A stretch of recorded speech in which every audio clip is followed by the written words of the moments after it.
कुतोऽपि ध्येयं शुभं स्तस्य यशस्ति सन्धं वन्दे गुरशी चरणारविन्दम्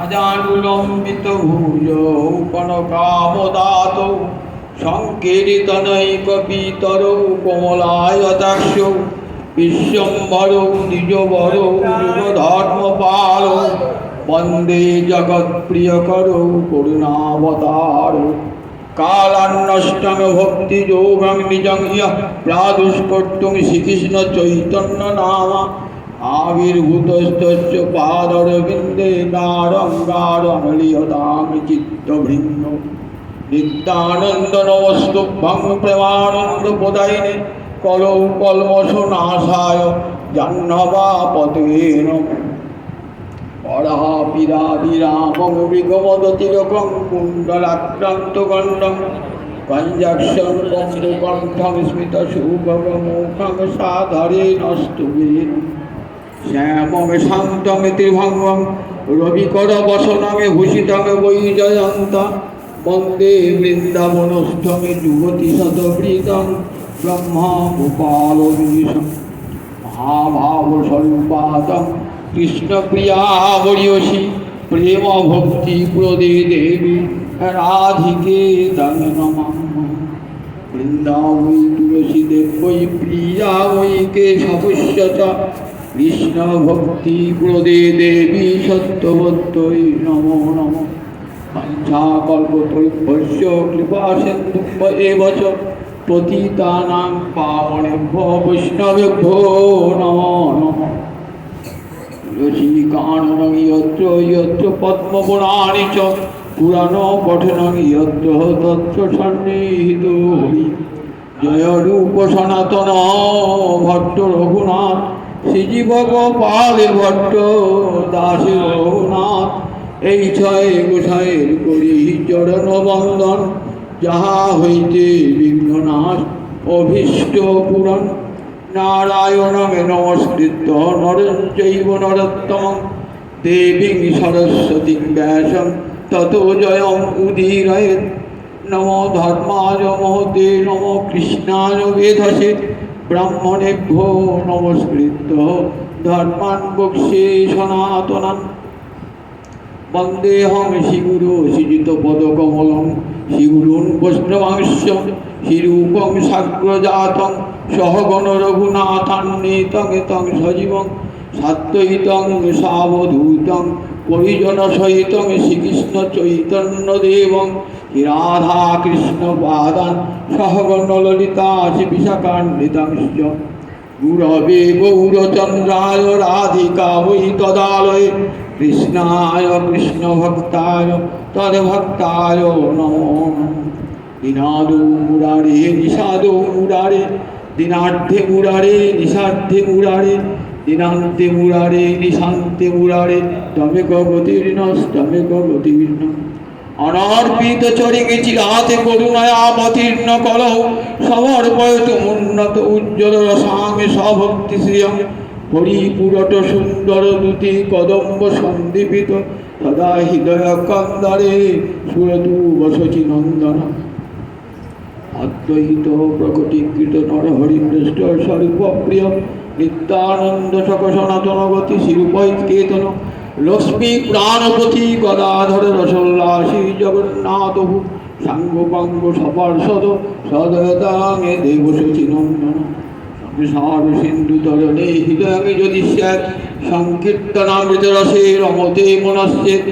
प्रेमाम्बुधौ विहरणे यदि चित्तवृत्ति चैतन्य चंद्र चरणे शरणं प्रयातु हरे कृष्ण कृष्ण कृष्ण हरे हरे हरे राम राम राम हरे हरे निगम कल्पतरुर गलितं फलं सुगम खादिमृत द्रव्य संयुतं पिबत भागवतं रसमालयं मुहुरहो रसिका भूमिभावुका नित्यानंद सहित गौरांग जय जय শুনিলে চৈতন্য কথা ভক্তি লভ্য হয় নিতাই গৌরী সীতারাম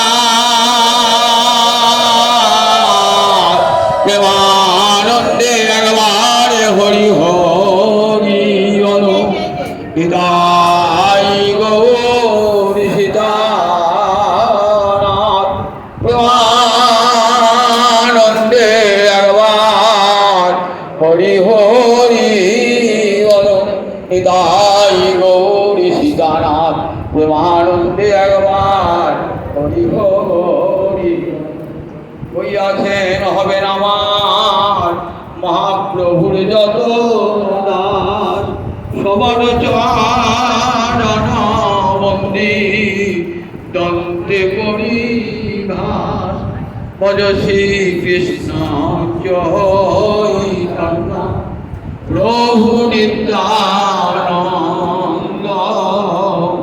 শ্রী অদ্বৈত গদাধর শিবাসাদি গৌরী ভক্ত বৃন্দ জনিতাই জনিতাই। হরিদ্বারের ব্রহ্মকুণ্ডের তীরে আজন্ম ব্রহ্মনিষ্ঠ ব্যাসনন্দন সুখদেব আসন্ন মৃত্যু মহারাজ পরীক্ষিতকে 7 দিন ব্যাপী নিরবচ্ছিন্নভাবে হরিকথা অমৃত পান করাচ্ছেন। মহারাজ পরীক্ষিত আসন্ন মৃত্যু, তিনি অভিশপ্ত হয়েছেন আজ হতে 7 দিনের মধ্যে তক্ষক দংশনে তার প্রাণ বিয়োগ ঘটবে। অভিশাপকে আশীর্বাদ বলে বরণ করে নিয়ে চলে এলেন কোথায়? হরিদ্বারে গঙ্গার তীরে। গঙ্গার তীরে এলেন কেন? গঙ্গায় এলে শ্রীহরির চরণের কথা মনে পড়ে যায়। গঙ্গা শ্রীহরির চরণধৌত জল, ওই চরণে সব করুণা রয়েছে। তাই মহারাজ পরীক্ষিত ভাবছেন, আমি তো বংশের কুলাঙ্গার স্বর্গ,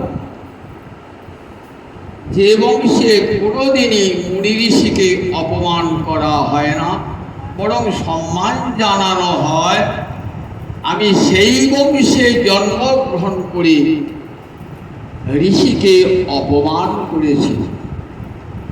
সুতরাং আমি বংশের কুলাঙ্গার, গোবিন্দের কৃপা প্রাপ্তির যোগ্য নই। কিন্তু গোবিন্দের চরণ বড় করুণাময়, ওই চরণে যদি একবার কেউ শরণাগত হয়, হে গোবিন্দ আমি তোমার হলাম, কৃষ্ণ তোমার হই যদি বলে একবার, ভববন্ধ হইতে কৃষ্ণ তারে করেন পার। একবার যদি কেউ ওই চরণে শরণ গ্রহণ করে, তাহলে চরণের এতখানি করুণা, যত বড় পাপই সে করুক না কেন, সমস্ত পাপ থেকে সে নির্মুক্ত হয়ে যায়। তাই মা গঙ্গার তীরে এসে বসেছেন, হে হরিপাদ তরঙ্গিনী, হরিপাদ পদ্ম তরঙ্গিনী গঙ্গে, আমায় কৃপা করুন, তক্ষক দংশন করে করুক, আমার কোনো দুঃখ নাই। আমাকে মা তুমি এমন কৃপা করো যেন আমি হরিচরণ লাভ করতে পাই। সেই আসন্ন মৃত্যু মহারাজ পরীক্ষিতকে 7 দিন ব্যাপী হরিকথা শোনাচ্ছেন। 7 দিন একানাগারে বসে দিন নাই রাত নাই হরিকথা শুনছেন। আপনারা 1 ঘন্টা বেশি শুনতে পারেন না, আর 7 দিন 7 রাত একা শুনে বসে আহার নিদ্রা সব ত্যাগ করে বসে হরিকথা বুঝুন। সে হরিকথার কেমন মহা মহিমা সুখদেব বলছেন মহারাজ পরীক্ষিতকে, দেখো মহারাজ, জগতে হরিকথা শুনতে কে না ভালোবাসে? জগতে যত প্রকার মানুষ আছে, সেই মানুষকে 3 ভাগে ভাগ করা হয়। 3টে ভাগ কি কি? মুক্ত, মুমুক্ষু আর বিষয়ী। মুক্ত পুরুষ কোটিতে কোটি, যেমন সুখদেব নিজেই মুক্ত পুরুষ। সনকাদি, সনক, সনাতন, সনন্দন, শরৎ কুমার এরা মুক্ত পুরুষ। নবযোগীন্দ্র এরা মুক্ত পুরুষ। সংসারে থাকলেও সংসার এদিকে স্পর্শ করতে পারে না। সংসারের মধ্যে থাকলেও সংসার এদিকে স্পর্শ করতে পারে না, এরা মুক্ত পুরুষ। মুমুক্ষু কাকে বলা হয়? যারা মুক্তি পায় নাই কিন্তু মুক্তি পেতে ইচ্ছা করছে। মুক্তি প্রাপ্তুম ইচ্ছু, মুক্তি পেতে ইচ্ছা করছে যারা, তাদেরকে বলে মুমুক্ষু। কেন? সংসারের জ্বালায় দিবানিশি তাদের হিয়া জলে সংসার মিশানলে, দিবানিশি হিয়া জলে জুড়াইতে না কইল উপায়। তারা খোঁজে কেমন করে সংসার জ্বালা থেকে চিরকালের জন্য নিবৃত্তি পাব, তাদেরকে বলে মুমুক্ষু। আর এক শ্রেণীর মানুষ আছে যারা বিষয়ে ভোগে দক্ষ, যারা বিষয় ছাড়া আর কিছুই জানে না।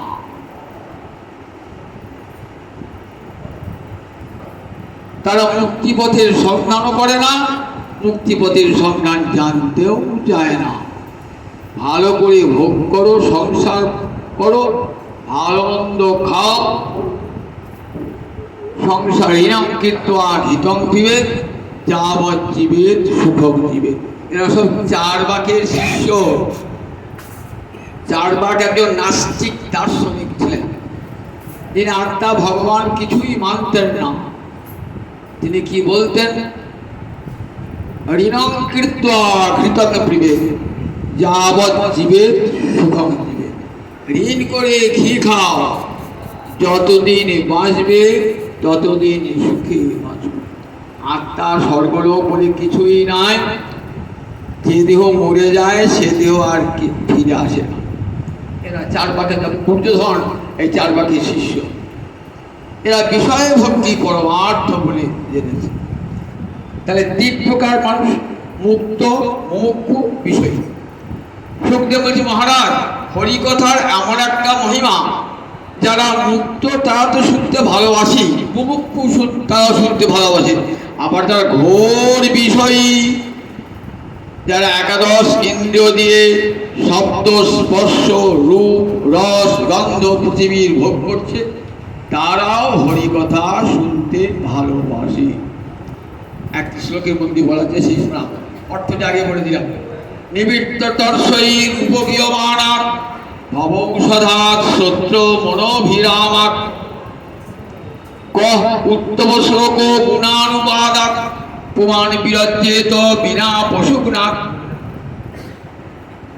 নিবৃত্ত তর্ষয়ী উপগীয়মানাৎ, তিনজনের কাছে হরিকথার প্রভাব কেমন কেমন দেখুন। যে মুক্ত পুরুষ, বিষয়ের সঙ্গে কোনো সম্পর্ক নাই, সংসার যাকে স্পর্শ করতে পারে না, মায়ের নিবৃত্ত, তাদের কাছে হরিকথা কেমন আস্বাদন। তারা নিবৃত্ত দর্শক উপগীয়মানাৎ, তারা হরিকথা শুনে মাতাল হয়ে যায়। দেখে না, মাতাল এত মদ খেয়েছে, রাস্তায় আপন মনে ফুর্তিতে গান করতে করতে যাচ্ছে। বললেন এরা হরিকথায় মাতোয়ারা, যেমন সুখদেব স্বয়ং হরিকথায় মাতোয়ারা, হরিপ্রেম মদিরায় মাতোয়ারা। তারা তাদের মুখ দিয়ে আপনা আপনি হরিকথার স্মরণ হচ্ছে, আপনা আপনি হরিকথার স্মরণ হচ্ছে। তখন খুব আনন্দ হয়, আপনার কি হয়, মুখ দিয়ে গান বেরিয়ে আসে, খুব আনন্দ হয়েছে, তখন মাধ্যমে কেউ গান গাইছে।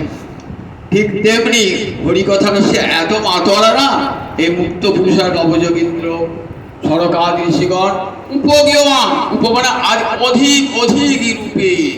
আর চিত্তে তো বিষয় ভাবনা নাই, বিষয় নির্মুক্ত হৃদয়, সবটাই পান করছেন পরমানন্দে, তাদের তার আনন্দের ভবৌষধা। মুমুক্ষু যারা জ্বালা ভোগ করছে, খুব রোগ যন্ত্রণা হচ্ছে, আপনি কি জানেন, ওষুধ চান, ওষুধ খেলে আমার এই যন্ত্রণা, আমার খুব পেটে লাগছে, খুব ঘাড়ে লাগছে, খুব শরীরে অন্য কোনো জায়গায় লাগছে, তখন কি ডাক্তারবাবু আমার খুব যন্ত্রণা হচ্ছে। যারা ভবযন্ত্রণায় ভুগছেন তারা কি চান? এই ভবযন্ত্রণা কোথায় জুড়াবে, কোথায় গেলে ওষুধটা পাওয়া যায়, কোথায় গেলে ওষুধটা পাওয়া যায়, ভবব্যাধি নিরসন কোথায় হয়? তারা চলে আসেন হরিকথার আসরে, ভবৌষধার। ভবজ্বালায় চলছে যারা, তাদের কাছে হরিকথা ঔষধ স্বর্গ। আর যারা বিষয়ী, গুরুতর বিষয়, একাদশ ইন্দ্রিয় দিয়ে রূপ রস শব্দ গন্ধ স্পর্শ পঞ্চ বিষয় ভোগ করছেন, তারাও কৃষ্ণ কথা শুনতে ভালোবাসেন। কেন ভালোবাসেন? সত্য মনোভিরামান। হরিকথা এমনি না, কানকে বড় আনন্দ দেয়, আবার সেই কথা যখন মনে ঢোকে না, তখন আরো আনন্দ হয়।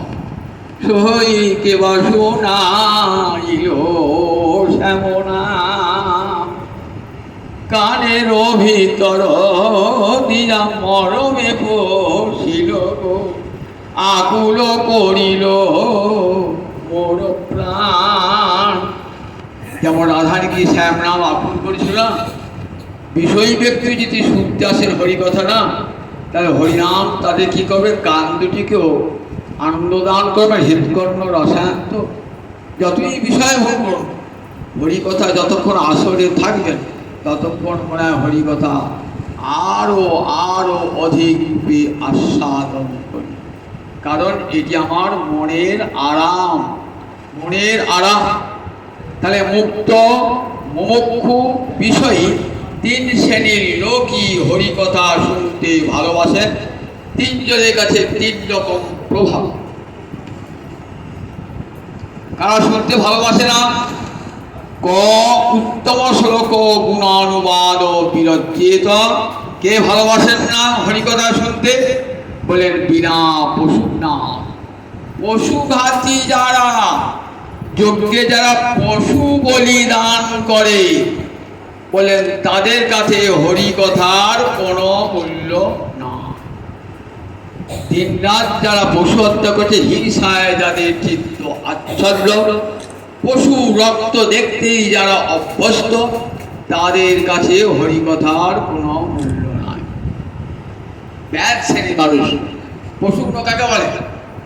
পশুন হন্তি যশা, যে পশুকে হত্যা করে তাকে কি বলে? ব্যাধ। এই ব্যাধ শ্রেণীর মানুষ হরিকথা শুনতে ভালোবাসেন। সন্ধিবদ্ধ বলে আরেকটা অর্থ, অপশূন্য। অপশূন্য মানে, অপশূন্য মানে আত্মাকে যে হত্যা করে, আত্মাকে হত্যা করে। আত্মাকে হত্যা করা হয়? হ্যাঁ,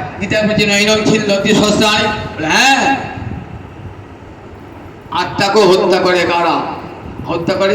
আপনি আত্মাকে খাদ্য দিচ্ছেন না, তাকে উপবাস রেখেছেন দিনের পর দিন, বলেন তিনি তো আত্মঘাতী।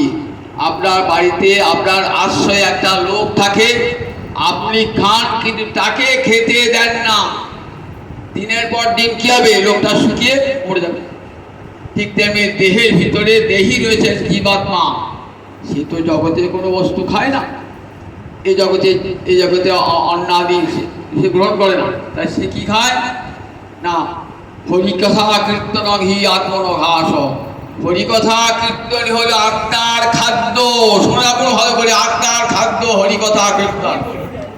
সেটি যদি আত্মা না পায়, আত্মা শুকিয়ে শুকিয়ে পড়ে যায়। তারা আত্মঘাতী ব্যক্তি, যারা আত্মাকে খাদ্য দান করেন না।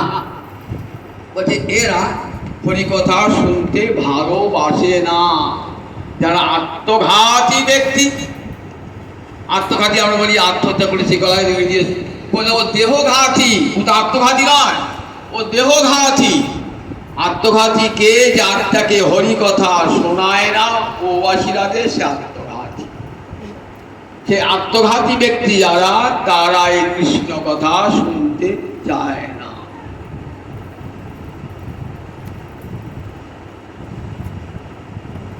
এই শ্লোকটার ব্যাখ্যা করতে গিয়ে শ্রীজীব গোস্বামী একটা সুন্দর গল্প শোনালেন। আপনারা জানেন, ইতিহাসে পড়েছেন বিক্রমাদিত্য বড় জ্ঞানী রাজা ছিলেন। তিনি একটি সিংহাসনে বসতেন, আর সেই সিংহাসনে বসলেই যে কোনো প্রশ্নে তিনি উত্তর দিতেন। খুব জ্ঞানী বলে প্রসিদ্ধ। তা বিক্রমাদিত্যকে একদিন তাল বেতাল দুটো ভূত এসে জিজ্ঞাসা করছে, তুমি তো বড় জ্ঞানী, আমাদের প্রশ্নের উত্তর দিতে হবে। যদি দিতে না পারো তোমার ঘাড় মটকে দেবো এইখানে। ভূত তো ঘাড় মটকে দেবে তো। বলছেন, বলো তোমাদের প্রশ্ন কি? বলছেন, এখানে আছে সেখানে নাই, এখানে নাই সেখানে আছে, এখানেও আছে সেখানেও আছে, এখানেও নাই সেখানে। আমরা বলি এখানে আছে কিন্তু সেখানে নাই, মানে এই জগতে আছে অন্য জগতে নাই। এখানে নাই কিন্তু ওখানে আছে, এখানে কিছুই নাই কিন্তু অন্য জগতে আছে।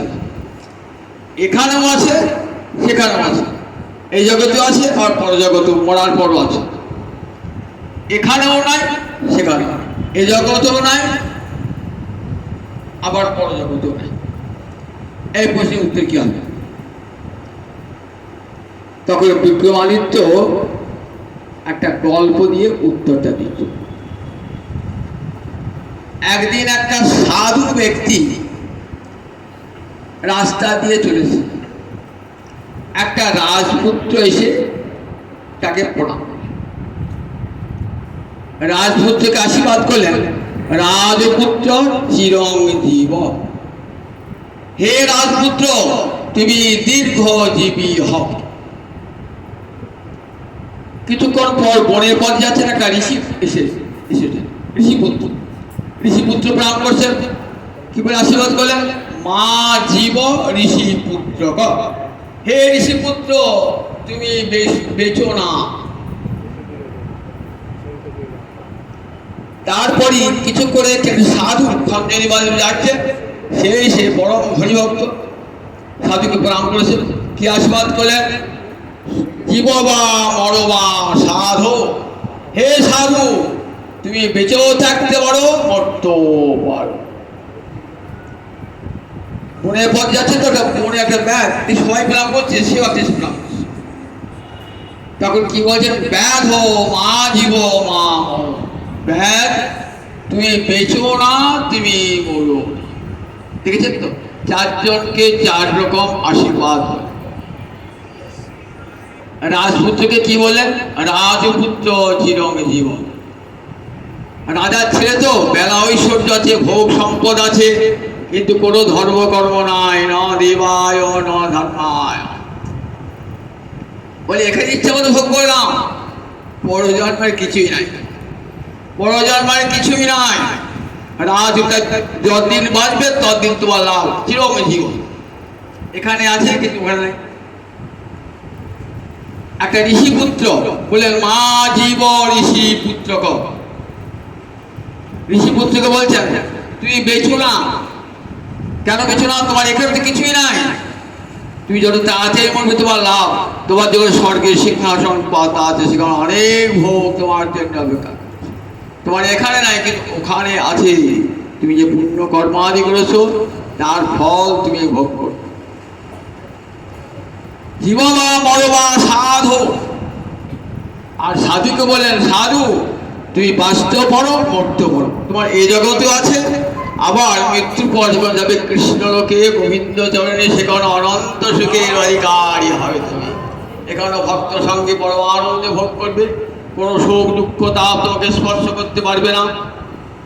আবার এই দেহ পাতের পর তুমি চলে যাবে কৃষ্ণলোকে। আর ব্যাধ থেকে কি আশীর্বাদ করলেন, মা জীব মা। ব্যাধ তুই বেশ বাঁচলেও তোমার দুঃখ, আবার মরে গেলেও তোমার দুঃখ, অনন্ত নরক তোমাকে ভোগ করতে। যতগুলো পশু বলে দিয়েছো না, এই ততগুলো পশু যমলোকে দাঁড়িয়ে আছে আমাকে হত্যা করবার জন্য। ভাগবত একটা কাহিনী আছে, প্রাচীন বহি রাজা যজ্ঞে পশু বলিদান করছেন। নারদ কি করছেন? আপনি নিজে বেদবিদ হয়ে এইভাবে যজ্ঞে পশুর রক্তে আপ্লুত করে তুলেছেন। রাজা এ কি বিদ্যা বলে নাকি? সা বিদ্যা তার মতির যায়। তাকে যে বিদ্যা বলবে বেদ বিদ্যা, যে বিদ্যায় হরিচরণে মতে হয় তার তার মজা হরিদোষ সেটাই হবে কর্ম যা হরিকে দুষ্ট করতে পারে। আপনি কি করছেন রাজা? আপনি কত পশু বলি করেছেন যজ্ঞ করে স্বর্গ উঠবার জন্য। তো স্বর্গ পাবেন ঠিকই, কিন্তু তার আগে জমালে কতবার আপনাকে দেখুন ওই পশুগুলো হত্যা করবে। আপনি দেখবেন দেখাচ্ছেন জমালে যতগুলো পশু, হাজার হাজার পশু দাঁড়িয়ে আছে। রাজা আসবে, রাজাকে আমরা হত্যা করবো। রাজা আমাকে যেমন করে হত্যা করেছেন আমরা তেমনি করে রাজাকে হত্যা করব। তাহলে এখানে মা জীবন মা মরণ পাইলেও তোমার শান্তিরা হিংসায় যাদের চিত্ত আচ্ছন্ন, যারা দিনের প্রতিদিন পশু হত্যা করে তাদের হৃদয়ে শান্তি থাকে। যারা হিংসাকে আশ্রয় করেছে তাদের জীবনে শান্তি থাকে না। ইহ জীবনে শান্তি নাই, আবার পর জীবনও তোমার শান্তি থাকে না। সেখানে অনন্ত নরক। তাই হরি কথা এমনই, শ্রীমদ ভাগবতী কথা এমনই না। মহারাজ হরিকে শুনছেন কেমন করে দেখুন, বলছেন হে মুনিবর, হরি কথা তো এমনি মধুর, যেই বলুক তার মুখেই শুনতে ভালো লাগে, কিন্তু যদি সাধু মুখে শোনা যায় সেটি আরো সুন্দর হয়। সাধু মুখে সাধু সঙ্গে যখন হরি কথা শোনা যায় তখন বড় আনন্দ হয়। সুখদেব দেখুন, ব্যাসনন্দন সুখদেব আজন্ম মায়া মুক্ত। কে পড়ুন দিকে? সুখদেব। সুখদেব হলেন রাধা মাধবের লীলাকুঞ্জের সুখ পাখি, নাম ছিল বিচক্ষণ। রাধা গোবিন্দ তাকে আদেশ করছিলেন, যাও বিচক্ষণ, তুমি সুখ রূপে পৃথিবীতে আবির্ভূত হয়ে আমাদের লীলা কথা বর্ণনা। সেই সুখদেব এসেছেন হরিকথা জগৎকে শোনাবার। অমরকণ্টকের গুহাতে বসে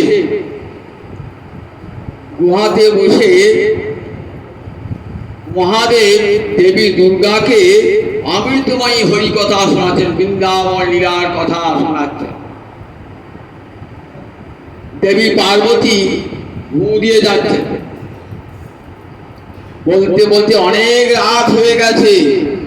দেবী পার্বতী মহাদেবের কোলে ঘুমিয়ে পড়েছে।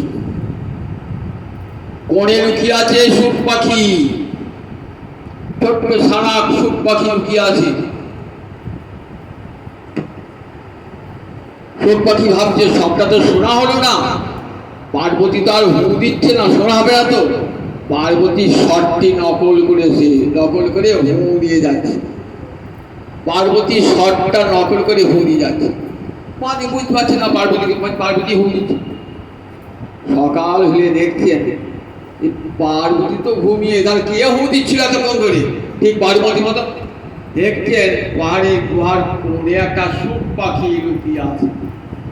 শুনে ফেললে হরি কথা, ছুটে গেলেন ত্রিশূল নিয়ে। পাখিটাও ছুটছে, মহাদেব ছুটছে। পাখিটা মহাদেবের ত্রিশূলে বিদ্ধল বটে, কিন্তু ওই পক্ষী দেহ ত্যাগ করে ব্যাসপত্নী বীটিকার গর্ভে প্রবেশ করে গেলেন। পেটে রয়েছেন 12টি বছর, পেটে আছে 12টি বছর, পেটে আছে 10 মাস 10 দিন থাকে, 9 মাস 10 দিন থাকে, আর 12 বছর পেটে আছে। কিছুতেই মাতৃ জঠর হতে মুক্ত হবেন, ভূমিষ্ঠ হবেন। ব্যবসে ভাবলেন বহু কষ্টে সন্তান পেলাম বটে, কিন্তু সন্তান তো মায়ের গর্ভে রয়ে গেল, আমার উদ্দেশ্য তো পূর্ণ হলো না। গর্ভের কাছে গিয়ে বলতে, সন্তান শুনতে পাচ্ছ? বলো পিতা, তুমি গর্ভ থেকে বেরিয়ে এসো, মাকে জঠর যন্ত্র থেকে মুক্তি দান করো। বলে আমি মায়ের মাতৃ জঠর হতে বার হব না। কেন? বেরুলেই তো মায়া আমাকে আক্রমণ করবে, আমি তো মায়ামুক্ত পুরুষ, আমি মায়ের পেটেই থেকে যাব। তখন ব্যাসদেব কি করে, দ্বারকালীলা চলছে, তখন গোবিন্দকে ডেকে আনেন। দেখো, পুত্র দিলে বটে, কিন্তু পুত্র তো মায়ের পেটেই থেকে গেল। কি করে মাতৃ যঠোত সে বহির্গত হবে? বলছেন মায়া আমাকে স্পর্শ করবে, আমি সংসারে যাব না। কৃষ্ণ এলেন, এসে বললেন মায়া তো আমারই, আমি মায়াকে আদেশ করছি, মায়া তুমি ক্ষণকালের জন্য পৃথিবী থেকে দূরে সরে যাও।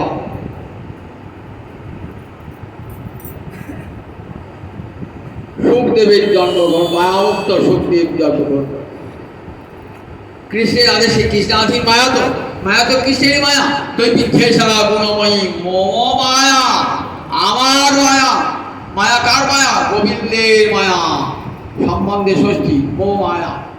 তাই গোবিন্দাদের শুনতে বাধ্য তিনি। কোনো কালের জন্য পৃথিবীতে অন্তরিত হলেন। ঠিক সেই সময়েতে আবির্ভূত হলেন সুখদেব। আর তো থাকবে না, সংসারে থাকবে না। সংসার থাকবে মায়া স্পর্শ করবে, পিতার প্রতি মমতা আসবে, মায়ের প্রতি মমতা আসবে, তার সংসার বন্ধ হয়ে গেল। মমতা মানি তো বন্ধন। একবারে ছুটতে, কারোর সঙ্গে সম্পর্ক নাই, ছুটছেন মন পানে। পশ্চাৎ পশ্চাৎ পিতা ব্যাসদেব, হে পুত্র ফিরে এসো, হে পুত্র ফিরে এসো। পুত্র বাবা ডাকি শুনতে পাচ্ছে না। কেন বলো, কালা নাকি? বললেন না না, ব্রহ্মানন্দিত সমাধিতে রয়েছেন, সবসময় চলন্ত সমাধিতে রয়েছেন। কানে পিতার কথা ঢুকছেই না। চলেছেন 12 বছরের সুখদেব মনের পথে। একটি নির্জন স্থানে এসে ব্রহ্মানন্দে মগ্ন হয়ে গেলেন। আর ব্যাসদেব পুত্রকে খুঁজেই পেলেন না। ব্যাসদেব তো বয়স হয়েছে, ছেলে তো ছোট, কোথায় ছুটে এসেছে খুঁজেই পেলেন না। ভাবলেন কি করে ছেলেকে বাড়িতে আনা যায়, কি করে শ্রীমদ ভাগবত অধ্যয়ন করানো যায়। যে শ্রীমদ ভাগবত বিশ্বের মানুষকে শোনাবো বলে যে ভাগবত রচনা করেছি, সে তো সুখ ছাড়া কেউ শোনাতে পারবে না, মায়ামুক্ত পুরুষ ছাড়া কেউ শোনাতে পারবে না। কিছু দূর পড়ে গিয়ে দেখলেন কতগুলো ব্যাগ জাল পেতেছে পাখি ধরবাতে। হ্যাঁ রে, তোরা কি পাখি ধরিস? বলে আমার টিয়া পাখি ধরি, ময়না পাখি ধরি। আচ্ছা, আমার একটা পাখি পালিয়েছে, ধরতে পারবি? তা বলে হ্যাঁ শোন, তোদের জালে কিন্তু ধরা পড়বে না। আমি একটা মন্ত্র শিখিয়ে দিচ্ছি, এই মন্ত্রটা তোরা উচ্চারণ করবি, দেখবি সেই পাখিটা ধরা পড়ে যাবে। দেখি ভাগবতকে বলা হয়, ভাগবতকে বলা হয় ফাঁদ। একবার যে শুনে না, সেই ফাঁদে পড়ে যায়। দেখি আমার ছেলে ফাঁদে পড়ে খেয়ে দেখে। সুন্দর একটি শ্লোক শিখিয়ে দিলেন। শ্লোকটি ফেরত কষ্ট, অর্থাৎ গরু চড়িয়ে কৃষ্ণ সখাবন সঙ্গে বৃন্দাবনে প্রবেশ করছে। পড়া পিরাং নট বড় বপু কর্ণয় কর্ণিকার বিপ্রদ বাস কনক কপিসং বৈজন্তী জমাল রন্ধ্রাণ বেণু রথর সুধয়া পুরয়ন গোপবিন্দৈ বৃন্দারণ্যং শপথ রমণং প্রবিশদ গীত কীর্তি। শপথ রমণ মানে নিজের চরণে রাখতে ভালোবাসেন। কোথায় গোবিন্দ? বৃন্দাবনে তার চরণে রাখতে ভালোবাসেন, তাই শপথ রমণ। প্রাবিশদ মানে প্রবেশ করলেন। কখন? সন্ধ্যাবেলায় গোচারণ করে আসছে ভগবান। কেমন মূর্তি দেখবেন, ধুলায় অঙ্গটা ধূসরিত হয়ে গিয়েছে। পড়া বিরং, মাথায় ময়ূরের পাখা, নট বড় বপু ক্লান্তি নাই, সখাগুণের সঙ্গে নাচতে নাচতে আসছে। কর্ণয় কর্ণিকার, কর্ণিকা এক প্রকার গিরিমল্লিকা ফুল, একটি মাত্র আছে, দোকানে বুঝতে পারেন নাই। তাই কি করছে, একবার সকাল যারা বাঁ দিকে আছে তাদিকে একবার দেখাচ্ছে, আবার ডান দিকে যারা আছে একটা ফুল নিয়ে দেখাচ্ছে। কর্ণয় কর্ণিকার বিপ্রদবাস কনক কবিসং বৈজয়ন্তী জমাল, পরিধান আছে পীতবসন কনক কবিসং, গলায় বৈজয়ন্তী মালা, পাঁচুরের গাথা মালা বৈজয়ন্তী মালা, হাতে মোহন মুরলী হাতে নিয়ে আসে, বাঁশি বাজাতে বাজাতে গান করতে করতে কোথায় প্রবেশ করছেন, সভদ্রমণ। দেখুন, পিতার হা পুত্র বলে ডাকে সাড়া দিলেন না, কিন্তু ভাগবতের শ্লোক যেই কণ্ঠে প্রবেশ করলো না, তখন সঙ্গে সঙ্গে মুনিরও মানসও টলে। ভাগবতী কথায় মুনিরও মানসও টলে, মুনির মন টলে যায়। হরিকথার এমন মহামহিমা, ধ্যান মগ্ন মুনির মন টলে যায়। মানস নলিন কেঁপে উঠল, ভাবছেন এ শুক্রবার চিরকালের চেনা, চিরকালের কর্ণরন্ধ্রে প্রবেশ করে যখন মনে মরবে প্রবেশ করলো, আর সুখদেব থাকতে পারলেন না। যে ব্রহ্মানন্দে তিনি মগ্ন, সেই পরব্রহ্ম শিবরাজ গোসারণ করছেন, সখাগুলোর সঙ্গে বস্ত্র চড়াচ্ছেন। এই মূর্তিটা চোখের সামনে ভেসে উঠল, মাথায় ময়ূরের পাখা, নাচতে নাচতে আসছে সখাগুলোর সঙ্গে, হাতে মোহন মুরলী, কণ্ঠে বৈজয়ন্তী মালা। এই রূপখানা ভেসে উঠল সুখদেবের অন্তরে। সুখদেব ছুটে এলেন, ছুটে এসে বললেন, কে তোদের শেখালো? তারপরে এক বৃদ্ধ ঠাকুর আমাদের শিখিয়েছে, আমাকে নিয়ে যাও তার কাছে। নিয়ে এলেন। ব্যাসদেবের তো আনন্দের সীমা নাই।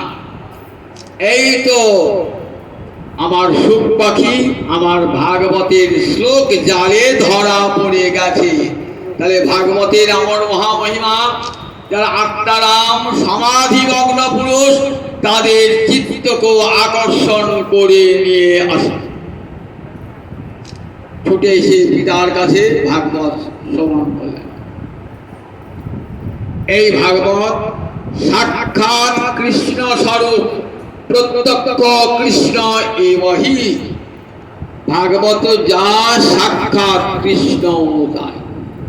এই আপনার যে ভাগবত পাঠ হলো না, তখন জানবেন স্বয়ং গোবিন্দ আমার গৃহে এসেছেন।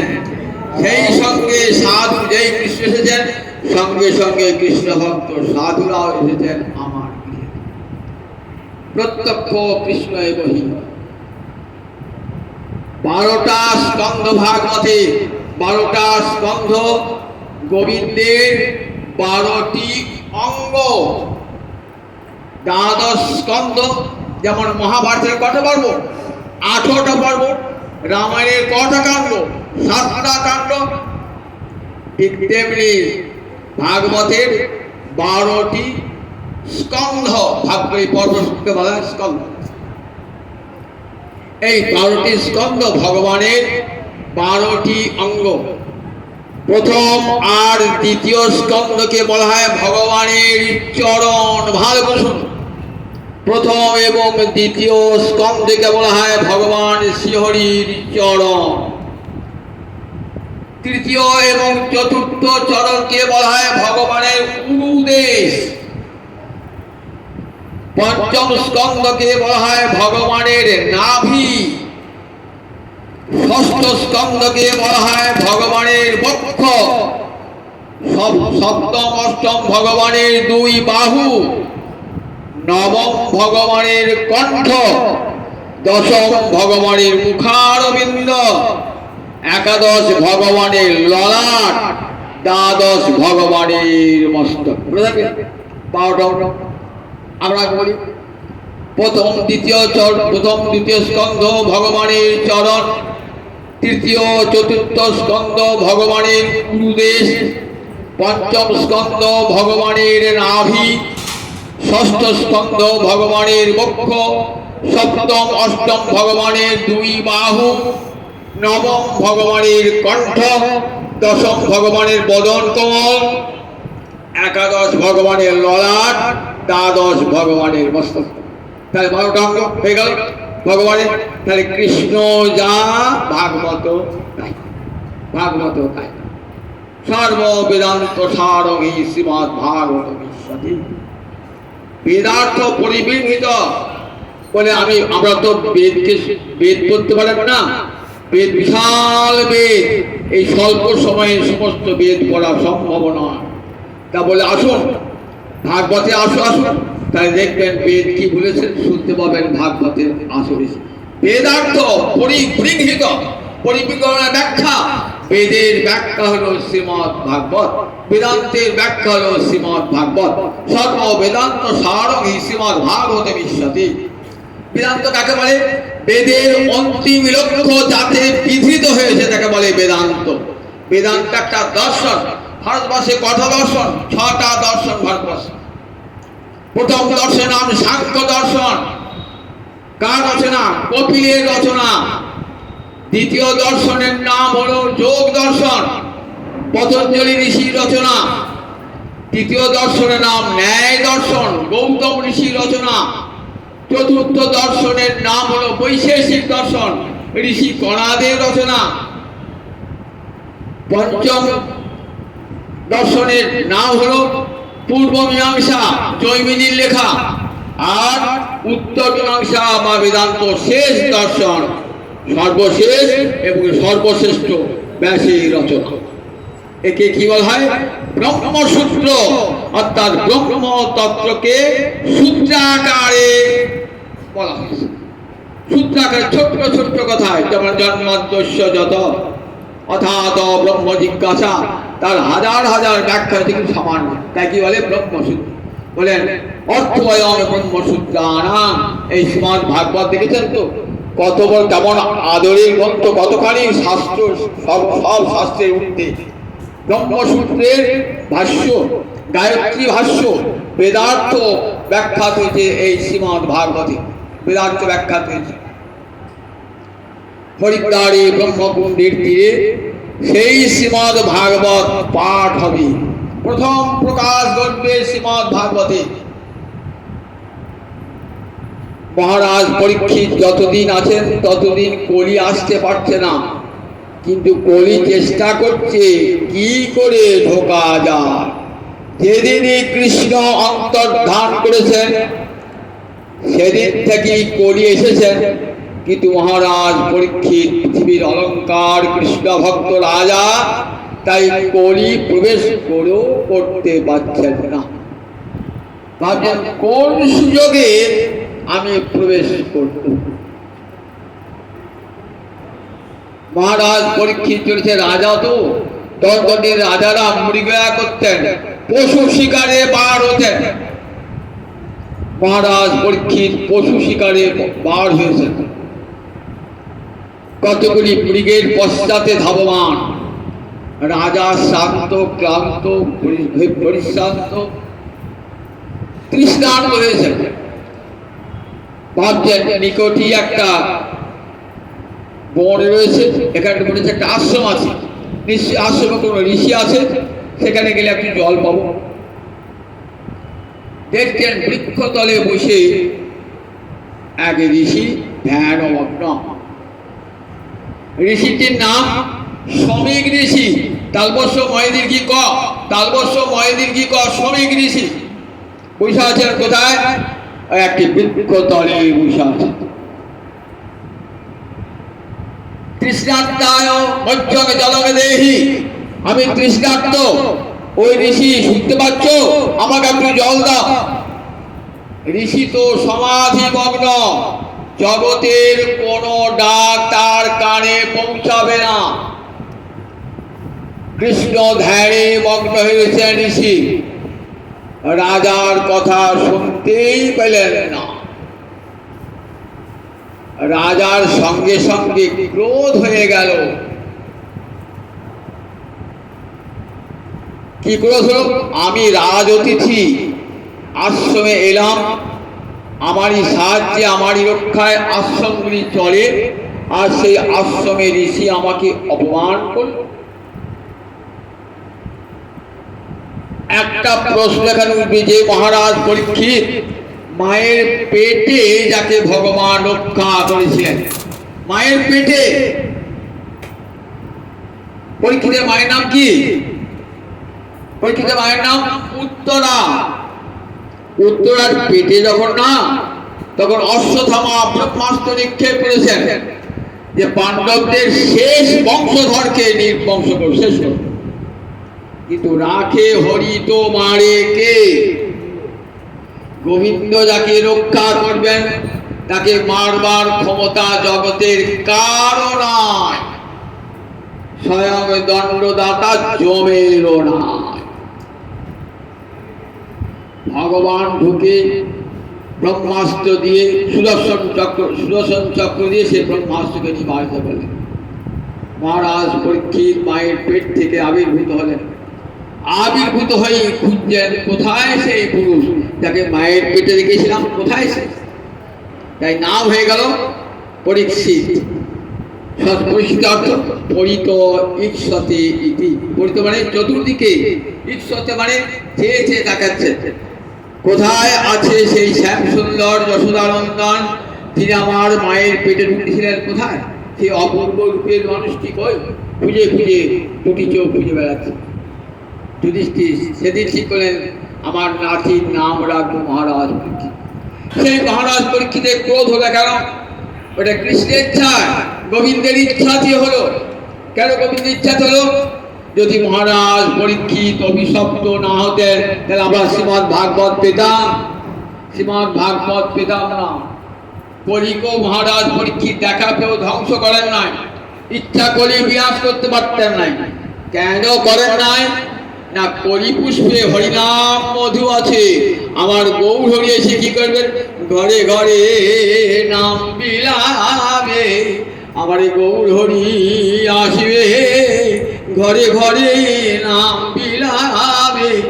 হরে কৃষ্ণ কৃষ্ণ কৃষ্ণ হরে হরে, হরে রাম রাম রাম হরে হরে। এই নাম বিলাবেন কে? যদি কলিকে বেরিয়ে দেন তাহলে আর কলিকাল বাঁচতেন, আমার গৌরাঙ্গ হরি বাঁচতেন না, জগতে নামও বিলাতেন না। তাই কলিকা হত্যা করেন নাই, দেখেছেন তো?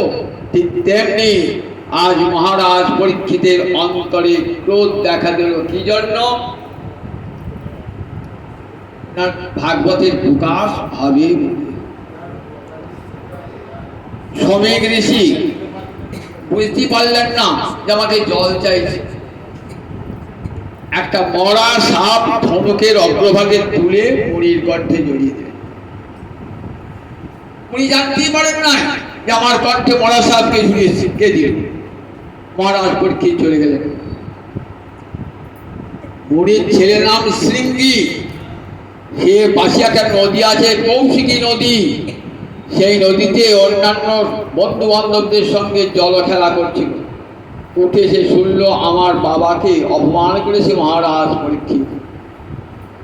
ছুটে এলো, ছুটে এসে দেখছে আমার বাবার কণ্ঠে একটা মৃত সাপ বেরিয়ে দিয়েছে। সঙ্গে সঙ্গে জল নিয়ে আচমন করে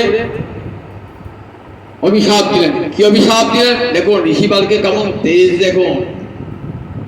এই জলটা কি বলে যে আজ হতে সপ্তম দিনে কুলাঙ্গার রাজার মৃত্যু হবে তক্ষক দংশনে। বলি এই মাটি জলটা ফেলেছে না পৃথিবীকে ফেলেছে। কেন পৃথিবীকে বললেন?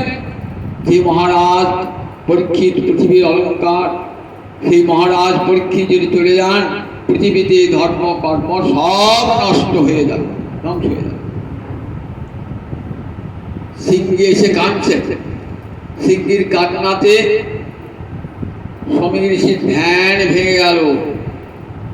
অনেক হয়তো ওটা রাজা জল চাইলো, তখন তো সমীর ঋষির ধ্যান ভাঙলো না। তাহলে ছেলের প্রতি মমতা আছে, ছেলের যে কান্না হলো আর তখন ধ্যানটা ভেঙে গেল। বললেন না গো না, যখন যখন রাজা এসে জল দাও বলছেন, তখন গোবিন্দ চরণে মনটা লীন ঋষি। আর যখন ছেলে এসে কাঁদছেন তখন ছেলে অভিশাপ দিয়েছে মহারাজ পরীক্ষিতকে, আর গোবিন্দ আর ওই ঋষির হৃদয়ে নাই। কোথায় চলে গেছেন? যে মহারাজ পরীক্ষিত আমার বড় আদরে, যাকে মায়ের পেটে মানুষ থেকে অভিশাপ পেল, ছুটে চলে গেলেন ঋষির হৃদয় হয়েছে কোথায়? একবারে মহারাজ পরীক্ষিতের কাছে। তখন আর হৃদয়ে কৃষ্ণ নয়, তাই ধ্যান ভেঙে গেছে, উত্তাল দশা, ধ্যান ভেঙে গেছে। তখন বলছেন, একই কাজ করলি শৃঙ্গি কল্পীয় শীঘ্র, হে মুহূর্তম, এ তুই কি কাজ করলি? দেখ মহারাজ পরীক্ষিত পৃথিবীর অলঙ্কার, তিনি চলে গেলে পৃথিবীতে ধর্ম কর্ম কিছুই থাকবে না, কলির দাপট বৃদ্ধিপ্রাপ্ত হবে। তুই এমন সামান্য অপরাধে এমন গুরুদণ্ড দান করলি। জানি না মহারাজ পরীক্ষিতকে মহারাজ যুধিষ্ঠিরের পৌত্র নাতি, ওই বংশ যুগ যুগ ধরে ভগবানের কৃপা পেয়েছেন, ওই বংশ, সেই বংশের সন্তানকে তুই অভিশাপ দিলি। ক্ষমা চাইলেন গোবিন্দের কাছে। আবার ছোট ছেলে জানে না সে অভিশাপ দিয়েছে, তুমি ক্ষমা করো প্রভু আমার সন্তানকে। একটা শিষ্যকে পাঠিয়ে দিলেন। এদিকে মহারাজ পরীক্ষিত অনুতাপ পাঠালে দত্ত। অনেক সময় মহৎ ব্যক্তি অনেক খারাপ কাজ করে ফেলে, হঠাৎ ক্রোধে বসে, কিন্তু মহৎ ব্যক্তি তো পরে অনুতাপ হয়, কেন আমি করলাম। যারা বিবেকবান ব্যক্তি না, তাদের মনে হয় আমাকে এই কাজটা না করলেই ভালো হতো। তখন অনুতাপের অনুশোচনার আগুনে দগ্ধ হয়।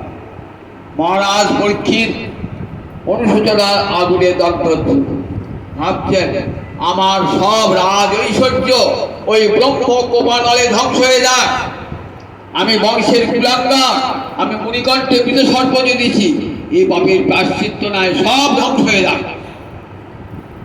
এই যখন মনে মনে ভাবছেন না, তখন সেই ঋষির শিষ্য এসে বলছে, মহারাজ আপনি অভিশপ্ত, আজ থেকে 7 দিনের মধ্যে আপনার মৃত্যু ঘটবে। বলে অভিশাপ নয়, এ আমার পরম আশীর্বাদ। আমার মায়ের পেটে আমাকে যিনি বাঁচিয়েছিলেন তার কথা আমি ভুলেই গিয়েছিলাম, তার কথা ভুলে গিয়েছিলাম। আমি বিষয় আশয় নিয়ে বদ্ধ ছিলাম, ভগবান আমাকে সুযোগ করে দিলেন, গোবিন্দ আমাকে 7 দিন বসে বসে তার কথাই শুনল। এই নাও জন্মেজয় ছেলেকে বলছেন, সব বিষয় আশয় সম্পদ থাকলো, আমি আর সংসারে থাকবো না। 7 দিন যে গোবিন্দের চরণ, আমার সমস্ত পূর্বপুরুষদের একমাত্র পরম সম্পদ, তারা সব ছেড়ে দিয়েছিল, একমাত্র গোবিন্দের চরণকে তারা পরম সম্পদ গ্রহণ করেছিলেন। আমার পিতৃ পিতামহ কিচ্ছু জান নাই, দুর্যোধন দুঃশাসন হাতে সব ছেড়ে চলে গেলেন, গোবিন্দ চরণকে সম্পদ করি। আমি সেই বংশের সন্তান, আমি বিষয় আশয় নিয়ে ভুলে আছি। আমার পিতামহ যুধিষ্ঠির সংসার করতেন বটে, কিন্তু মোহ তার সংসারে এক মুহূর্ত ছিল না। গোবিন্দ চরণ চিন্তায় সব সময় মুখর হয়ে থাকে। যুধিষ্ঠির রাজা হয়েছেন, গোবিন্দ বলছেন, ভাই এবার যাই, আমার তো কাজ শেষ। যুধিষ্ঠির কি করছেন, প্রেম না অনিবারিত চরকে চেপে ধরেছেন। যে বলছেন তুমি চলে যাবে, আমার এ রাজ্যে কি দরকার, আমি তো রাজ্য চাই নাই, আমি তো সম্পদ চাই নাই, আমি তো সিংহাসনে বসতে চাই নাই। তোমাকে হারাতে হবে, সিংহাসনে বসে তোমাকে হারাতে হবে, সেই সিংহাসন আমি চাই না। দেখেছেন তো কৃষ্ণ ভক্ত কেমন গোবিন্দ চরণকে কেমন করে সম্মান করে। মা কুন্তি কাঁদতে কাঁদতে বলেছেন, বাবা তুমি চলে যাবে পিসিমা, এবার যাই, আর তোমার দুঃখ নয়, তুমি তো রাজার মা হয়ে। তা বললে আমি কি এই চেয়েছিলাম যে সম্পদ পেয়ে তোমাকে হারাবো? মা পিসিমা তুমি আমাকে কি বর চাও বলো, আমি সেই বর দেবো, আগে বলো, আমাকে যেতে হবে, দ্বারকায় ফিরে যেতে হবে। বললেন বাবা বর দিবি, একটা বর দে। কি বর দে? বিপদ সন্তু তা শাশ্বত তত্র তত্র জগৎগুরু। হে জগৎগুরু, যে বিপদে মাঝে আমাকে ফেলেছিলে, সেই বিপদে যেন আমার বারে বারে আসে, সেই বিপদে যেন আমার বারে বারে আসে, যে বিপদে তোমার দেখা পাবো হরি, সেই বিপদে যেন আমার বারে বারে আসে। আমি সম্পদ চাই না, ওই বিপদ আমার বারবার আসুক, বিপদ এলে বিপদ ভাঞ্জন তুমি আমার সঙ্গে থাকবে। দেখেছেন তো, সেই বংশের সন্তান মহারাজ পরীক্ষিত, যা বিষয় আশয় এক মুহূর্তে ছেড়ে চলে গেছে, হরিদ্বারে ব্রহ্মকুণ্ডের তীরে বসেছে। কত সাধু, কত ঋষি, কত মহর্ষি, সিদ্ধর্ষি, দেবর্ষি সব হাজির। স্বয়ং ব্যাসদেব যিনি ভাগবতকে তিনি এসে হাজির। পরশুরাম তখন ভগবান বিচার আছে প্রকট আছেন, পরশুরাম এসে শুনছেন। অসিত, দেবল, যত যত ঋষি, গৌতম ঋষি সব এসে বসেছেন হরিদ্বারের ব্রহ্মকুণ্ডের তট আলোকিত করি। বিশ্বের যারা সেরা সেরা মানুষ, আবার আমাদের মতন বিষয়ের কীট তারাও গিয়েছেন হরিদ্বারের ব্রহ্মকুণ্ডের তট। অভিশপ্ত রাজার মুখ দেখতে নাই, তার কথা লিখতে নাই, তার কথা নাম উচ্চারণ করতে নাই, এলেন কেন? কারণ জগতের যারা শ্রেষ্ঠ মানুষ তারা জানতে না শ্রীমদ্ ভাগবতের প্রকাশ হবে। মহারাজ পরীক্ষিত গোবিন্দের কৃপা প্রাপ্ত, তাকে দর্শন করব আর হরিকথা শুনতে পাব। তাই কত মুনি তার ধ্যান ছেড়ে চলে এসছেন, তপস্বী তার তপস্যা ছেড়ে চলে এসছেন, জ্ঞানী তার জ্ঞান সাধন ছেড়ে চলে এসেছেন কোথায়? হরিদ্বারে ব্রহ্মকুণ্ডের তীরে। দেখেছেন? জ্ঞান ধ্যান তপস্যা ফেলে দিয়ে তাহলে এখানে কি প্রমাণিত হয়? যে হরিকথায় আমার জ্ঞানের চেয়েও বড়, ধ্যানের চেয়েও বড়, তপস্যার চেয়েও বড়। যে হরিকথা শুনবার জন্য তপস্যা ছেড়ে চলে এসেছেন, ধ্যানী তার ধ্যান ছেড়ে এসেছেন, জ্ঞানী তার জ্ঞান ছেড়ে এসেছেন। দেখেছেন তো? তাহলে হরিকথার কেমন মহামহিমা। আজ হরিকথা নদী প্রবাহিত হবে গঙ্গার তীরেতে, কত মুনি ঋষি সাধু সব এসেছেন, খুব আনন্দ। একটি আসন সোনার সিংহাসন সাজিয়ে রেখেছেন, সোনার সিংহাসন। তখনও সুখদেব আসেন নাই। মহারাজ পরীক্ষিত করজোড়ে গলগ্নীকৃত আসে, সব ঋষিগণকে বলছেন, হে ঋষিগণ, আমার মরণের জন্য কোনো দুঃখ নাই, আমার কোনো অনুতাপ নাই, অন্তত সংসার ছেড়ে চলে যাবো সেই জন্যে। বলুন কোন উপায় অবলম্বন করলে পারে গোবিন্দ চরণ প্রাপ্তি ঘটবে? আমি তো আর কিছুই চাই না, আমি চাই গোবিন্দ চরণ প্রাপ্তি। কারণ ওই চরণ আমাদের বংশের একমাত্র সম্পদ। আমিও চাই ওই সম্পদ পেতে। কোন উপায়ে গোবিন্দ চরণ পাওয়া যাবে? কেউ বলছেন যোগ করুন, কেউ বলছেন ব্রত করুন, কেউ বলছেন তপস্যা করুন। বললেন সব করতে রাজি, কিন্তু একটা শর্ত, আমাকে হরিপাদ পদ্ম পায়ে দিতে হবে। জ্ঞানী ধ্যানী বলে আমরা পারবো না 7 দিন হরিপাদ পদ্ম পায়ে। ঠিক এমনি সময় যখন মনে মনে চিন্তা করছেন, এমনি সময় আসছেন সুখদেব, ব্যাসনন্দন সুখদেব আসছেন পিতার কাছে শ্রীমদ্ ভাগবত অধ্যয়ন করে আসছেন। কেমন আসছেন? 16 বছর বয়স তখন, দেখতে একেবারে কৃষ্ণের মতন। আজানুলম্বিত বাহু, বিশাল বক্ষ, আকর্ণ বিস্তৃত নয়ন, অঙ্গে ব্রহ্মজ্যোতি, চারিদিক আলোকিত করে আসছেন। মনে হচ্ছে সূর্য যেন আকাশ থেকে নেমে আসছে, এত রূপের ছটা, এত জ্যোতি। অঙ্গে বসন নাই, দিগম্বর, লজ্জা পাশ সব কিছুই নাই, সমস্ত বন্ধন মুক্ত পুরুষ।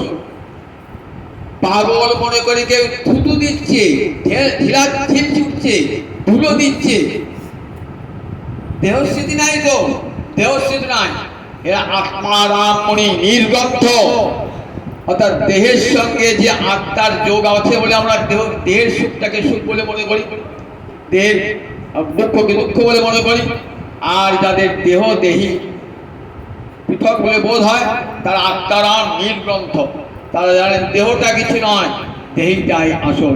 এই আত্মার আনন্দে বিভোর এরা আত্মারাম, সবসময় আনন্দে বিভোর হয়ে গেছে। কে আমাকে কি বললো, কে গাল দিল, কে থুতু ফেললো, কোনো ভূক্ষেপ নাই। আসছেন তো সব ঋষিরা উঠে দাঁড়িয়েছে। ওরে বাবরে, আকাশ থেকে মানে সূর্য নেমে পড়েছে কোথায় আজকে ভাগবতে আসনি। সব উঠে দাঁড়িয়েছেন। ব্যাসদেব উঠে দাঁড়িয়েছেন, ভগবান পরশুরাম উঠে দাঁড়িয়েছেন, হাত করে এসে সম্বর্ধনা করছেন। দেখেছেন তো ভগবানের কত আদর ভক্তকে। উঠে দাঁড়িয়েছে সবাই, আসছেন। কেমন আসছেন? হেলতে দুলতে, মাতালের মতো হেলতে দুলতে আসছে। কিসের মাতাল? হরি কথায় মাতাল হয়ে আছেন। জঙ্গম ভাগবত আসছেন। এসে হরিদ্বারে ব্রহ্মকুণ্ডের তীরে যখন পৌঁছালেন, তখন মহারাজ পরীক্ষিতে আনন্দের সীমা নাই। অহভাগ্যম অহভাগ্যম, আমি এতদিন রাজ ঐশ্বর্যের মধ্যে রাজ ঐশ্বর্য ভোগ করেছিলাম, এত আনন্দ পাই নাই। আজ অভিশপ্ত হয়ে কত আনন্দ আমার। আমার ভাগ্যে যদি অভিশপ্ত না হতাম তাহলে কি সূর্যদেবকে পেতাম? আমার কত ভাগ্য, অহভাগ্যম অহভাগ্যম। চরণ ধুয়ে দিয়েছেন, সোনার সিংহাসনে বসিয়েছেন। সোনার সিংহাসনে বসিয়ে বলছেন, হে মুনিবর, আমি তো আসন্ন মৃত্যু, আমার কি কর্তব্য? আসন্ন মৃত্যু জীবের কর্তব্য কি? এটাই মহারাজ পরীক্ষিতের প্রথম প্রশ্ন। আমি আসন্ন মৃত্যু। দেখুন, এই প্রশ্ন শুধু মহারাজ পরীক্ষিতের নয়, সমস্ত জীবেরই প্রশ্ন এটা। আমরা সবাই আসন্ন মৃত্যু। আমরা যে বুড়ো হয়েছে তার গোনাদিন এসে গেছে, তার বোধহয় মৃত্যু আসন্ন। একটা বালকেরও মৃত্যু আসন্ন, একটা যুবকের মৃত্যু আসন্ন। কিরকম? একটা করে দিন কেটে যাচ্ছে আর আপনার পরমায়ুর ভান্ডার হতে চলে যাচ্ছে। আপনি আরো 40 বছর বাঁচবেন, তো এই একটা দিন চলে গেল আপনার পরমায়ুর ভান্ডার হতে। তাহলে সবাই আমরা মৃত্যুর দিকে এগিয়ে চলেছি। আসন্ন মৃত্যু। আসন্ন মৃত্যু জীবের কর্তব্য কি? দেখেছেন? প্রশ্ন করতে জানতে হয়। কৃষ্ণ কৃপা না পেলে কখনো কেউ, আমার গুরু কৃপা না পেলে এমন প্রশ্ন কেউ করতে পারেন না। আমরা সাধু দেখলে হাত দেখবেন, আমি কতদিন আসবো, আমার টাকা পয়সা হাতে আসবে কিনা। দেখেছেন? সাধুর কাছে হরি কথা শুনবো না, হাত বাড়িয়ে দেবো। হাত দেখো না, আর কি মাটি নেবো, কি কবজ নেবো। সাধু দেখলে মৌকা পেয়ে দিয়েছি, না অমুক নাম, এই পাথর নাম, অমুক নাও তমুক। দেখেছেন তো? তাই প্রশ্ন করতে জানতে হয়। সেটি কৃষ্ণ কৃপা না পেলে হয় না, গুরু কৃপা না পেলে হয় না। সুখদেব তো মৌনী, কথা বলেন না। আজ প্রথম মুখ খুলবেন, হরি কথায় মুখর হবেন হরিদ্বারে ব্রহ্মকুণ্ডের তীরে। হরি কথায় মুখর হবেন হরিদ্বারে ব্রহ্মকুণ্ডের তীরে। বললেন, বলিয়ান এসতে প্রশ্ন। তোমার প্রশ্নটা তোমার পিতামহ অর্জুনের থেকে শ্রেষ্ঠ।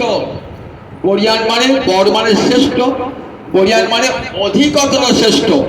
বর শব্দের সঙ্গে ইয়স প্রত্যয় করে বরিয়ান হয়, দুটোর তুলনা বোঝাতে বরিয়ানটি হয়। আর কেউ প্রশ্ন করেন না এখানে, একজন প্রশ্ন করেছেন। তাহলে বরিয়ান বললেন কেন? পিতামহ অর্জুনের প্রশ্নের দিকে লক্ষ্য করি। পিতামহ অর্জুন, তার সারথি গোবিন্দ কত প্রশ্ন করেছেন অর্জুন। কোথায় গীতা দেখাতে পারবেন যে আসন্ন মৃত্যু জীবের কর্তব্য কি? এই প্রশ্ন গীতার কোথাও না। আসন্ন মৃত্যু জীবের কর্তব্য কি আছে? এই প্রশ্ন আছে গীতায়। যারা গোটা গীতাটা পড়েছেন দেখবেন 18টা অধ্যায় 700 শ্লোকে কোথাও নাই।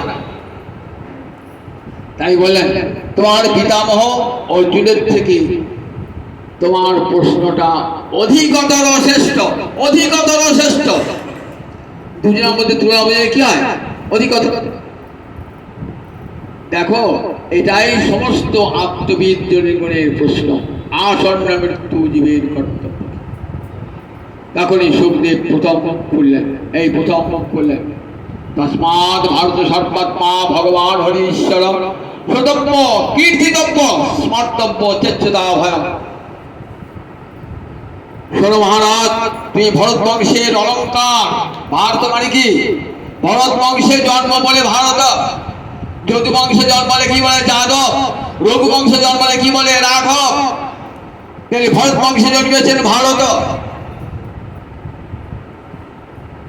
বললেন, হে ভরত বংশের অলঙ্কার মহারাজ পরীক্ষিত, তস্মাৎ ভারত সর্বাত্মা ভগবান হরিশ্বর। জানো ভগবান তস্মাৎ ভগবান শিহরি, তিনি পরমাত্মা, তিনি জীবের শ্রেষ্ঠ বন্ধু আপন জন। এই ভাবনা দেখুন ভাগবতের আগে কারো ছিল না, যে ভগবানকে শ্রেষ্ঠ রূপে প্রিয় রূপে ভাবনা, এটি ভাগবতের মহাদান। এর আগে শুনেছেন ভগবান শরীরশয্যশায়ী বৈকুণ্ঠে থাকেন, চার হাত ধরে আছেন, শঙ্খচক্র গদা পদ্ম জগতের সৃষ্টি স্থিতি লয় করছেন। এই রূপটাই আমাদের কাছে চিরপরিচিত। শ্রীমদ্ ভাগবতে সে ভগবানের যে আর একটা রূপ আছে, কৃষ্ণের যতে গলীলা সর্বোত্তম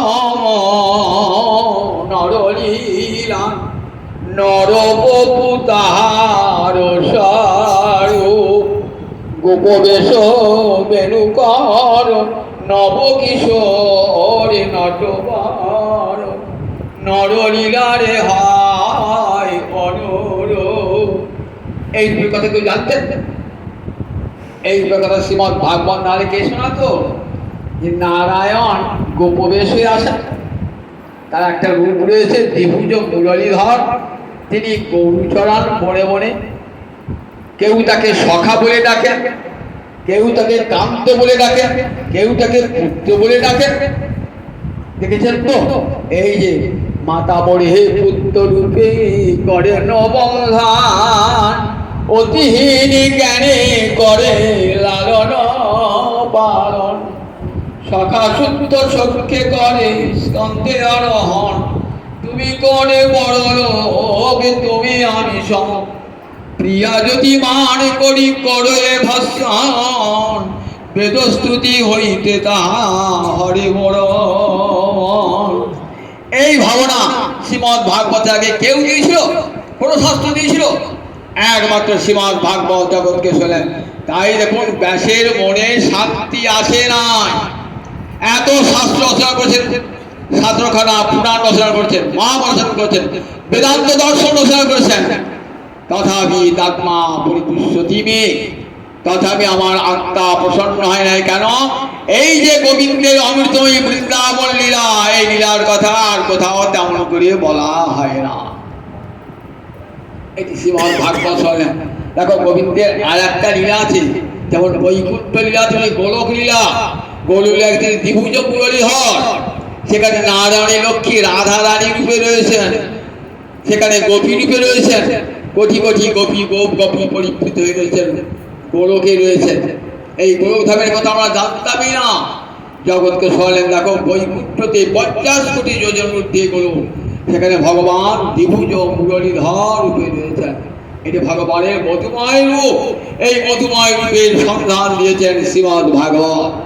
এটাই ভাগবতের মহাদান। মাতা বলি পুত্র রূপে করে নবধান।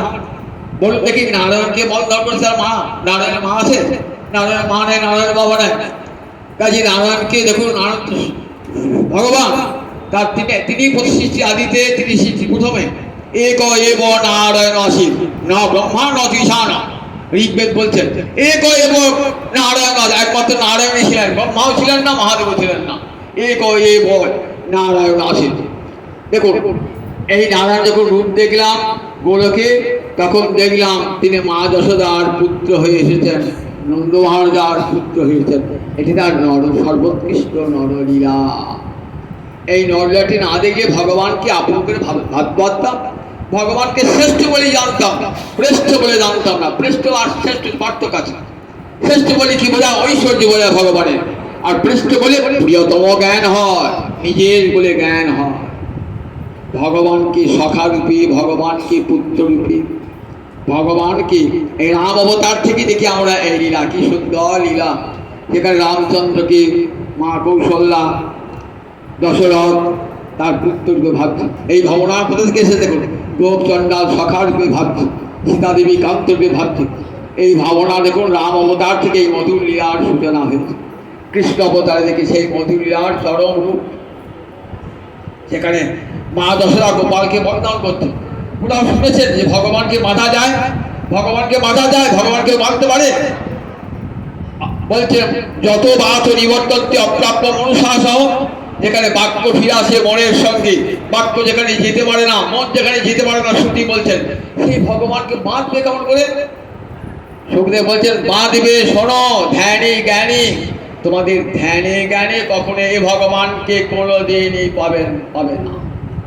এই ভগবানকে প্রিয়তমে জ্ঞান, এটি ভক্তিতে হয়, জ্ঞানে নয়, ধ্যানে নয়, প্রেম ভক্তিতে। দেখো মা যশোদা বাঁধবে, কেমন করে বাঁধবে দেখো, যে গোবিন্দ সকলকে মায়ার বন্ধনে বেঁধে দিয়েছেন, আর সেই গোবিন্দকে মা যশোদা প্রেমের বাঁধনে বাঁধবেন। জগৎকে দেখালেন যদি ভগবানকে বাঁধতে হয় প্রেমের রজ্জু তৈরি করো, ভগবানকে বাঁধা যাবে। ভগবান পুত্র রূপে গেল, মাতা বলে পুত্র রূপে করে বন্ধন, অতিহীন জ্ঞানে করে লালন পালন। আমি না খাওয়ালে আমার গোপাল খেতে পাবে না। তিনি বিশ্বের অন্ন দান করছেন বিশ্বকে, আর মা দশা কি হবে, আমি গোপালকে না খাওয়ালে গোপাল খেতে হবে। যার নাম করলে সব অমঙ্গল দূর হয়ে যায়। আর সেই গোপাল যখন মরে গিয়েছে তখন আমার নারায়ণকে ডাকে, হে নারায়ণ আমার গোপালের যেন কোনো অমঙ্গল না হয়। ওই বাসি শুনতে পাচ্ছি না তো গোপালের, তাহলে গোপালের কোনো অমঙ্গল রাখি? বলে দেখ গোপাল, নিকটে রাখিও ধেনু বাজাইও সদা বেনু, তুমি কাছে কাছে ধেনু রাখবে আর সদাই বেনু বাজাবে, আমি যেন শুনতে পাই তুমি রয়েছো। কতখানি মায়ের আকুলতা বলুন দেখি এই ভগবানের। এই যে ভগবান পুত্রকে ভগবানকে ভাবনা, পৃষ্ঠ জ্ঞানে ভগবানকে ভাবনা, এটি ভাগবতের মহাদান রাখবেন, ভাগবতের মহাদান। সখা সূত্র সখ্যে করে স্কন্ধে হরণ, শ্রীরাম সুদাম গোবিন্দের কাঁধে চড়েছেন। ভাবতে পারছো কথা যে ভগবানের কাঁধে চড়া, আমি যদি ভগবান বলে ভাবতে কাঁধে চাপতে পারি, আমার পায়ের ফুলটা লেগে যাবে না? শ্রীরাম তুমি কোন বড় লোক, তুমি আমি সম, তুই আমার চেয়ে বড় কিসে, তুমিও যাও আমিও যাও। সখা সূত্র সখ্যে করে স্কন্ধে আরোহণ, কাঁধে চড়ায় কাঁধে চড়ি করায় কিরারোহণ। কখনো নিচে কাঁধে চড়ছেন, অপরকে কাঁধে চড়াচ্ছে। কেমন বৃন্দাবনে খেলা চলছে বলুন দেখি, বোঝান করতে কি। আবার প্রিয়া যদি মান করি করে ভর্ষণ, বেদস্তুতি হইতে তাহা হরে মোর মন। আবার প্রিয়ার রাধানী মান করেছেন তো, রাধানী কুঞ্জ কুটির মান গরবিনী দুর্জয় মান ভাঙছে না। তখন গোবিন্দ গিয়ে কত বদসী যদি কিঞ্চিদপি দন্তরুচি কৌমুদি হরতি দরতি মিরতি ঘোরং হে রাধে। একবার হাসো, তোমার হাসিতে তোমার দন্তপঙ্ক্তির জ্যোৎস্নায় আমার হৃদয়ের অন্ধকার দূরীভূত হয়ে যায়। যাহি মাধব যাহি কেশব মাপদ কৈত মাধব, যাও যাও মাধব, যাও যাও কেশব, তোমার কপট কথা শুনবো বলে ভগবানকে প্রত্যাখ্যান করছে। প্রিয়া যদি মান করি করে ভর্ষণ, বেদস্তুতি হইতে তাহা হরে মোর মন। আমার প্রিয়ারা গোপীরা যদি মান করে আমাকে ভর্ষণা করে, ব্রাহ্মণের বেদস্তুতি হতো সেটা আমার কাছে অধিকতর প্রিয়। ভগবান বলছে সেটা আমার কাছে অধিকতর। এই যে ভাবনা, এই ভগবানকে পৃষ্ঠে ভাবনা, এটাই তো ভাগবতী মহাদান। তাই আবার মহাপ্রভু বলেছেন দেখো, কলিকালে আর কোনো ধর্ম নাই। কলিকালে একটাই ধর্ম, শ্রীমদ্ ভাগবত, শাস্ত্ররূপে ভাগবত কৃষ্ণ অবতার। ভগবানের অনন্ত অবতার তো, বর্ণাবতার নামাবতার কত অবতার, তার মধ্যে গ্রন্থ একটা অবতার। ভগবান শ্রীহরি গ্রন্থরূপে অবতীর্ণ হয়েছেন জীবকে কৃপা করবার জন্য। গ্রন্থরূপে ভাগবত কৃষ্ণ অবতার। বলেন কলিকালে বসে বসে হরিকথা শোনো, এর চেয়ে বড় যজ্ঞ আর হয় না। আর ভক্ত সঙ্গে বসে বসে হরিকথা শোনো, আর হরে কৃষ্ণ কৃষ্ণ কৃষ্ণ হরে হরে, হরে রাম রাম রাম হরে হরে।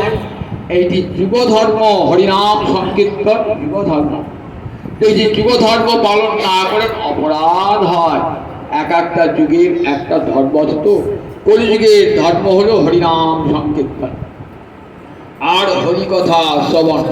হরিকে কানে রাখুন, জিহ্বায় রাখুন, মনে রাখুন। বলেন আর কোনো কিছু করতে হবে না, অন্য কোনো ধর্মকর্ম করতে হবে না। ভাগবতের আসরে গিয়ে কানটা পেতে দেন, তাহলে পরম মঙ্গল লাভ হবে। কি করে মঙ্গল হবে? জীব আপন স্বরূপ জানতে পারবে। আমি যে নিত্যকালের কৃষ্ণ দাস, এই স্বরূপ উন্মোচিত হবে। এই স্বরূপ উন্মোচিত হলে জীবের কল্যাণ, জীবের মঙ্গল। যতক্ষণ ভাবছি আমি রাম শ্যাম, আমি ব্রাহ্মণ ক্ষত্রিয় চণ্ডাল ভাবছি না, ততক্ষণ তো মুক্তি নাই। যখন ভাববো অহং নিত্যং হরির দাস, আমি আর কেউ নই, আমি গোবিন্দের দাস, এটাই আমার পরিচয়। আমি শ্রী নই, পুরুষ নই, রাজা নই, প্রজা নই, আমি নিত্যকালের গোবিন্দের দাস। এই ভাবনাটি ভাগবত শুনতে শুনতে এই মঙ্গলটি লাভ হয়ে যায়।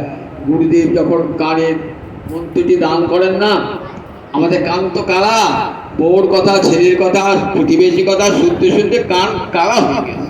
বলছি বেশি কথা শুনলে কান কালা হয়ে যায়। তা সেই কান গুরুদেব যখন কি করেন, কানে মন্ত্র দিয়ে ওই বাধির্য রোগ, বধিরতা রোগ সারিয়ে দেন। তখনই শুনতে পাই যে বৃন্দাবনে বাসি আজও বাজছে বৃন্দাবন। কিন্তু বাজে কানে বাজবে না, বাজে কানে বাজবে না। গুরু কৃপা যেই লাভ হবে, কানটা খুলে যাবে, তখন দেখবেন সেই বাসি আজও বাজে বৃন্দাবনের কুঞ্জ মাঝে, সেই বাসি আজও বাজে বৃন্দাবনের বন মাঝে, সেই বাসি আজও বাজে, সেই বাসি আজও বাজছে। তাদের কান চায়, সেই গুরু কৃপা চায়, সাধু কৃপা চায়, তাহলে দেখবেন আপন স্বরূপ প্রতিভাত হবে। আর তখন সংসারের কথা আর কানে ঢুকবে না, তখন মনে হয় কেবল হরিনাম শুনি। কৃষ্ণের অসামৃত কৃষ্ণ গুণ সুচরিত সুদাসার সাধু বিনিন্দন, তার সাধু যে রাজানে জন্মিয়া না মইল জ্ঞানে, সে রসনা ভেপ জিহ্বা সম। জিহ্বা পেয়েছি, কৃষ্ণ গুণগান করি না, পরনিন্দা পরচর্চা করি, বলে ওটা ব্যাঙের জিহ্ব, সাপ ডেকে নিয়ে আসবে, কড়কড় করবে, সাপ। কৃষ্ণের মধুর বাণী অমৃতের তরঙ্গিনী, তার প্রবেশে নাহি যে শোভনে। কৃষ্ণের কথা যার কানে ঢুকলো না, সে গানটা কেমন বলেন, বলেন সে জানটা বলেন কেমন, বললেন সে গান বৃথা, সে কর্ণের কোনো মূল্য নাই, যে কর্ণে হরিকথা প্রবেশ করে না। কৃষ্ণের মধুর বাণী অমৃতের তরঙ্গিনী, তার প্রবেশ নাহি যে শোভনে। কানা করি চিত্র সম, জানি হচ্ছে শোভন, তার জন্ম হইল কারণে। কানা করি, করি মানে আগাতে করেছিল, পয়সার বদলে করেছিল তো, তা করি যদি ফুটো থাকতো তার দোকানদার নিত না। তারপরে যে কানে হরিকথা ঢোকে না, তার মূল্যহীন, সে কানে মূল্যহীন। পরনিন্দা পরচর্চা শুনতে ভালো লাগে, কিন্তু হরিকথা শুনতে ভালো লাগে না। হরিকথায় চিরকালের অরুচি, এই অরুচি সারবে কেমন করে? হরিকথার আসরে এসো, আসরে আস্তে আস্তে আস্তে আস্তে কি হবে? অরুচি রোগটা সেরে যাবে, আপনা আপনি সেরে যাবে। সান্নিপাতিক রোগী দেখবেন, পিত্ত দোষ হয়েছে না, আগেকার কবিরাজেরা বলতো দেখো ওষুধ দিচ্ছি আর অনুপার হিসেবে মিষ্টি চুষবে, জিহ্বার স্বাদ নাই তো, পিত্ত দোষে দূষিত, জিহ্বার স্বাদ নাই। রোগী বলছে মিষ্টি কি তিক্ত? আর ডাক্তার হাসি, মিষ্টি কখন তিক্ত হয়? বলছে হ্যাঁ খুব তিক্ত, একটা ফেলে দিচ্ছি। বলে চোষো, চুষতে চুষতে চুষতে দেখবে কি স্বাদ পাবে। তেমনি ঠিক হরিকথা ভালো লাগবে না, বলে করুন ওই চুষুর মিষ্টি, চুষু চুষে তো কি বলবে? না জানি কতে কমধু শ্যামে নামে আছে, বদন ছাড়িতে নাহি পারে। জানি না হরিনামে কত মধু আছে, বদন ছাড়তে পারে। তাই করে যান সংসার থেকে আমার গৌর হরি নিতাই চাঁদের অবদান কলিযুগে আর কোনো ধর্ম নাই, কিছুই করতে মানুষ কিছুই করতে পারবে না। স্বল্প পরমায়ু রোগ শোক সংসারের জ্বালায় জর্জরিত, জ্ঞান ধ্যান তপস্যা কিছুই হবে না। বলে কিছুই করতে হবে না, বলে দেখো জ্ঞানে যা পাওয়া যায় না, যোগে যা পাওয়া যায় না, ধ্যানে যা পাওয়া যায় না, হরিকথা শ্রবণে সেই পাওয়া যাবে। হরিপাদ পদ্ম লাভ হয়ে যাবে, যা মহারাজ পরীক্ষিত হয়েছিলেন। তাই হরিনাম আর হরিকথা, হরিনাম হরিনাম কর, ভারতে বসে বসে হাততালি দিয়ে হরিনাম করুন, হরিকৃষ্ণ নাম করুন, আর ভাগবতের আসরে বসে বসে হরিকথা শ্রবণ করুন। মানব জীবন ধন্য হয়ে যাবে, সার্থক হয়ে যাবে। জানি তাই, জানি তাই, জানি তাই। আজ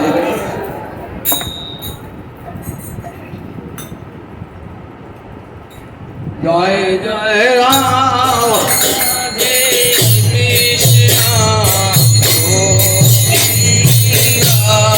জয় জয় রাধে কৃষ্ণ